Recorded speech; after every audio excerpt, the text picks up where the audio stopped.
তাই না?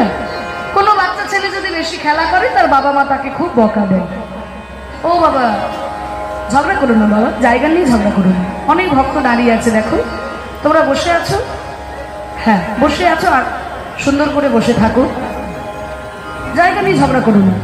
নিতাই গৌর হরি বল, রাধে রাধে। হ্যাঁ ঠিক আছে, কি করবে, জায়গাটা সংকীর্ণ, বৃষ্টি হয়ে গেছে, অনেক ভক্তের সমাগম হয়েছে, নাহলে আশেপাশে ভক্তরা বসে থাকতে পারে, জায়গাটা কাদা হয়ে গেছে, একটু অ্যাডজাস্ট করে নিন। হ্যাঁ নিজেরাও শ্রবণ করুন, অপরকেও শ্রবণ করার সুযোগ করে দিন। রাধে রাধে।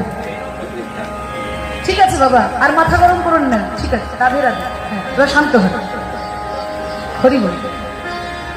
তা স্বয়ং মহাপ্রভু আজকে খেলা খেলছে, কে মহাপ্রভুকে বকা দেবে, তাই না? স্বয়ং ভগবান তিনি খেলা করছে।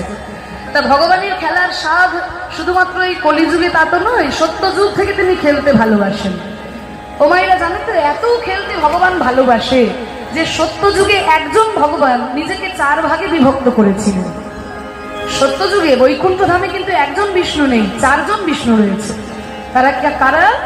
বাসুদেব, শঙ্কর্ষণ, প্রদ্যুম্ন আর অনিরুদ্ধ। 4 জন বিষ্ণু, মানে শঙ্খচক্র গদা পদ্মধারী বিষ্ণু বৈকুণ্ঠ ধামে 4 জন রয়েছেন। বাসুদেব, শঙ্কর্ষণ, প্রদ্যুম্ন আর অনিরুদ্ধ। বাসুদেব শঙ্কর্ষণকে গদা ছুড়ে দিচ্ছে, শঙ্কর্ষণ প্রদ্যুম্নকে গদা ছুড়ে দিচ্ছে, প্রদ্যুম্ন অনিরুদ্ধকে গদা ছুড়ে দিচ্ছে। এইভাবে খেলা